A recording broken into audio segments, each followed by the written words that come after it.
Well, hi there, and welcome back to the channel, or welcome to it for the first time. If you don't know me, my name is Dr. Chris. I've been doing behavior focused neuroscience, leadership coaching, and training for a lot of years. And today we're going to talk about the thing that's been just driving me crazy: the dopamine detox. Is it real? Does it have validity? Is it something that's actually helpful for us? Stick around, and that is what we are going to dive into. And if you're new here, it is always my goal to leave you with a new habit that you can instill in your life to get sustainable change. So if that's something you want more of, feel free to subscribe and start to rebuild your life. So let's talk about the dopamine detox. Me and my wood spoon have lots to say about this thing. Number one, the dopamine detox is a very marketing name. I think we all need to agree on that because we don't really need to detox dopamine. We need to learn how to associate dopamine differently. And what I mean is this kind of comes down to conditioning. So if you remember classical conditioning, ring the bell, the dog salivates, the dog shouldn't salivate at that. Well, we do that every single day of our life because our brain is always looking for efficient pathways. And realistically, unless we're living a very intentional life, which is not impossible in this modern day, by the way, we're going to talk a little bit about that. We try to take the path of least resistance, especially when we're overstimulated and overwhelmed. So it's not that we need a dopamine detox. We just need to reassociate what that reward pathway actually is, because most of us are living this reward pathway and it's easy pleasure and it's avoidance of pain. It's avoidance of effort, is what it really is. And that's not something that is going to create a beneficial life for you. So, number one, let's understand that dopamine in and of itself isn't really a neurotransmitter, it's a neuromodulator. And the big difference between those two things is a modulator controls greater area. It does more things. And we used to say that dopamine was this singular thing and it does just the reward pathway. And it's just not true. We use dopamine in our eyes, we use serotonin to help us regulate what time of day it is. We use it for a ton of different functions. So for us just to go, oh, we need the dopamine detox, it's ridiculous. And like I said before, we need to reassociate what that dopamine is. And we need to have some kind of agency to understand how it shows up in our life. And you're going to hear me talk about agency a little bit more over here because there's a few subjects that I think are really important as we start to regain control over how dopamine is spent in our life. So the way that we spend dopamine also has a lot to do with the way that we invest in our willpower. Willpower is doing the hard thing when the easy thing is available. And the more that we associate dopamine with quick reward pathways, the less our brain associates that effort as something worthwhile to achieve. Why would you possibly do something hard when there's so many easy things out there and available? And unfortunately, our modern world knows that very well. And in case you're wondering if there's a board of neuroscientists and neuropsychologists on marketing teams, in fact, there is. And in fact, I have been on part of them in the past, which I no longer do because I honestly think that it's unethical. So, how we move about those things and the quick catch grabs and things like that, there's a reason that I'm moving a lot of my content over to YouTube and trying to move my audience to blogs and RSS feeds and longer form workshops because in my heart of hearts, where the deepest of me lies, I think it's just a healthier version to live our lives. So between us getting addicted to doom scrolling and information overload and us rewarding that, I think that's the trouble, is that the dopamine detox at its core, what I think functionally it can do is to retrain focus, retrain an attention span. And at the core of it, it is not rewarding dissociation. Because oftentimes, and there's a lot of surveys, and you're more than welcome to go check out those surveys on psychology and things like that. But at the core of it, what we're doing is we get uncomfortable in our bodies and we don't have the ability to actually sit with those feelings. So instead, we have infinite levels of distraction in our life. And what that never really gives us the opportunity to do is build skill for emotional feeling, which is a necessary thing to be a human because well, I think you can. It's not a great life to be dissociated all the time, to not have any feelings or not be head, heart, feet all in the same room. However, the challenge with this dopamine and this quick dopamine that we have is that we're rewarding it. And we're rewarding it a lot is the issue. So whenever we get those big feelings and those big feelings show up in our lives, what we end up doing is go, oh, well, let me just go scroll away the pain. Let me just scroll away until the distraction goes. And what that's doing is it's firing off very quick bursts of focus. And those quick bursts of focus are narrowing down what our brain sees as functional for our ability to grab attention. Attention leads to focus. And the shorter our attention span is, the less likely that we have the propensity or desire or drive to focus on something. And the less that we have the ability to focus on something, the less that we have the ability to make it uncomfortable inside of our bodies, the less we have that available to us, the less self-aware we are. And the less self-aware we are, the more programmable we are. And there's a reason that I'm saying the word programmable, and there's the reason I'm using this language, is that it's a very true thing. In high stress states and overwhelmed states, in the process of consuming content, in and of itself, we are being programmed. The areas of our brain that we would say allow us to distinguish self versus other are active, but self-awareness is not participating, meaning that we are just consuming that information and our brain is a meaning-making machine. We cannot turn it off. So along the lines of trying to understand who we are in this universe and all the other good things that come along with it, we're losing attention span, focus, willpower, and our ability to use self-awareness as a catalyst for change. And that doesn't mean that the change isn't necessary or that the feelings and thoughts and actions that we actually can be taking aren't there. We just get more skilled at suppressing. But the challenge with suppressing is that that threshold always has to change and always has to evolve. We need more of something to get the same hit on it. We need more of something to get the same hit on it. And this is the modern day trouble, is that in the past, there was a ceiling for how much you could get, unless your addiction went into alcoholism and drugs and things like that. But still, those are great studies of like, well, a little bit more, and then eventually we're drinking every day of the week, or we're over consuming drugs. However, this is socially acceptable, kind of the same way that drinking is. It's interesting how those things kind of connect if you start to think about it.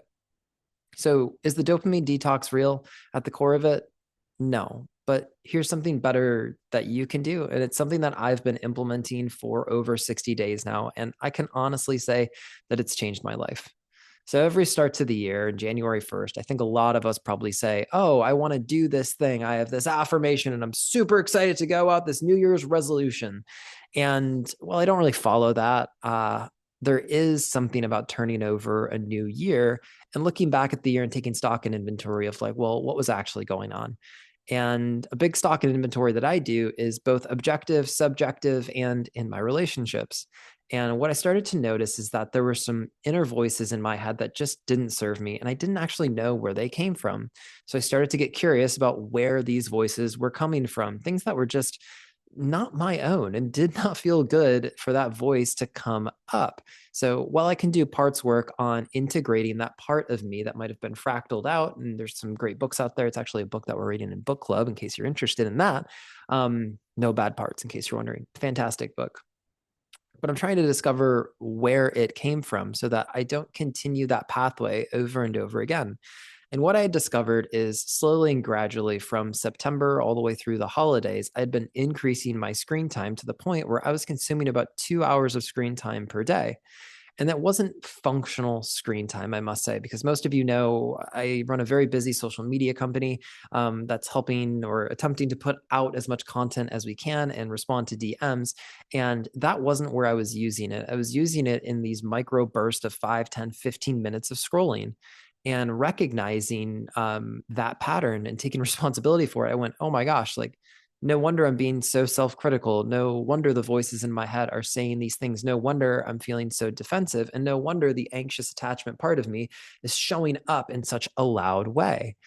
And when 2025 started to roll around, I asked my question, okay, what is something that I want to change this year? What's the upgrade for me? And I don't make them gigantic. I don't make them large because at this point, while I think big change for some folks is necessary, for me, that isn't always the path. So I said this year, I want to focus on slow habits. I want to focus on slow, small things. So I started to implement those things in my life. I started to set up boundaries because that is one of the most fantastic things that you can do, in case you didn't know that, for creating resistance to old addictions and pathways, or even easy dopamine, is increasing the amount of resistance, because you are increasing the amount of effort that was once very easy for you to get to those things. And if you struggle with doom scrolling or sticking on your phone, one of the greatest things that is out there is Opal. I do support Opal. They're an amazing company. I'm not getting paid for this. There is an affiliate link somewhere. I don't even know where it is, but I tell everybody to use it. It's a fantastic app because it creates that resistance, and it doesn't allow us to just have easiness when it comes to sustaining and building those things out. So I wanted to have these slow habits. So number one, I increased the resistance to the habits. Number two, I started to increase, despite me, I go to the gym almost every day. I do hard dopamine things, but I wasn't having hard dopamine conversations with the people I loved the most. So I started to create schedules and certainty so that I could have more of that in my life.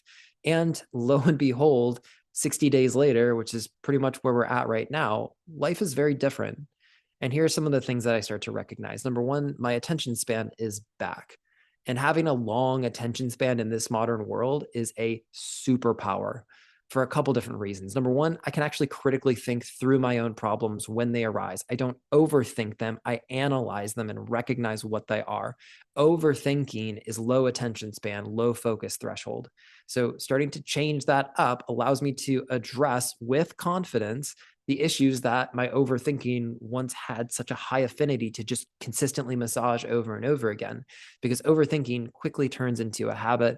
And if you don't know, there's 3 steps to habit formation. There's trigger, behavior, and reward. And everybody always asks me, well, what's the reward to these negative behaviors? It's maintenance of status quo. It's your brain going, hey, okay, so we repeated this pattern, and when we repeat this pattern, we don't actually have to make change. We conserve energy and we maintain the status quo because change is dangerous, says the stressed out brain. His hair is dangling in my face. Uncut videos for the win. So that's number one, increase the threshold, but then you need to replace those things. So number one, confrontation, being okay with confrontation. This is kind of a mental framing type of habit that I think we all deserve to do.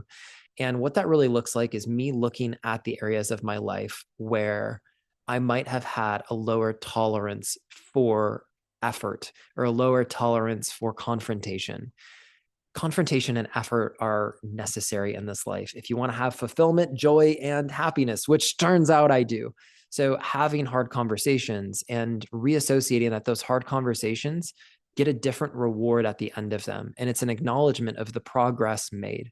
So whether that's in relationships, friendships, even doing your taxes, releasing the burden of a limbo and being stuck in uncertainty is such a better space to be than just the maintenance and status quo of living in that limbo. Trust me on this one. The second thing, or the third thing that I really started to notice is life slowed down. Life became so much more happy because the voice that was in my head was mine again. It wasn't judgmental. It wasn't self-critical. It wasn't all of these different things. It was my voice again. And my voice, the true self of me, is way more gentle and kind to myself than the critical parts that were getting left behind or that got defensive or that wanted to show up in those different ways. So having a lot of these parts really show up was a really beautiful thing. Now, the question is, well, how do I start to do that? Number one, it's responsibility. And this is the part that most people will not do. For me, I'm a verbal processor, but I can also do that with self-responsibility inside of journals and inside of therapy, other sessions, connecting with people. But a huge modality that I use constantly is journaling. So I sat down and I wrote down different areas of my life, business, habits, resistance, self-sabotage, like just different topics that were really on my head that needed confrontation. And then I just wrote them out and took stock and inventory for what they were and how they were showing up. And you're doing it right if it makes you uncomfortable. I will say that, because if you're, and I'm not saying that you just trash talk yourself through this, but what I am saying is that if you're doing it and it just feels standard and it just feels normal, you're not deep enough yet. And there's a couple exercises that you can do to get to that depth. But this is one of those opportunities where I want you to go explore. I'm not going to give you all the solutions because that's not the point of this. The point of it is rewarding the effort for the changes that you want to make. And I can't want to make those things for you. I can't wait for you to discover them, but I can't create desire, wanting, longing, feeling in other people. So this is where we're going to get kind of into the weeds, a little bit metaphysical. There is something out here in the world called non-linear dynamics and chaos theory and synchronization. All of those things have something in common, and it's our capacity and our brain's capacity to synchronize patterns in our life in beneficial ways. But all of that requires us to have responsibility for being the pattern generating thing that goes out into the world, that bounces back. We have to be the echolocation that is sending signal out and identifying those things. So nonlinear dynamics essentially says that everything is in a pattern. Everything in nature, everything in our lives has some form of determinism to it that we can always come back and find the source of it. Now, determinism basically says that there is no free will. You're welcome to go down the rabbit hole of Robert Sapolsky. I don't quite believe in that. I do believe in free will. However, I think our free will is being stolen from us from lowering our attention span and lowering our focus, because without those two things in hand, we're really going to struggle to leverage self-awareness to produce a catalyst for change. And self-awareness isn't designed to feel good all the time. It's designed to feel like shit so that we can make progress in our lives. It's designed to create contrast in our lives. But we're losing those things. So what happens if we're not the thing that's actually generating patterns? Or what happens if we can't see the pattern? Well, oftentimes it's because we're distracted, dissociated, overstimulated, and stressed. Because the areas of our brain where those maps of meaning really start to come forth have to do with the frontal cortex, and those things getting overstimulated go sleepy puppies.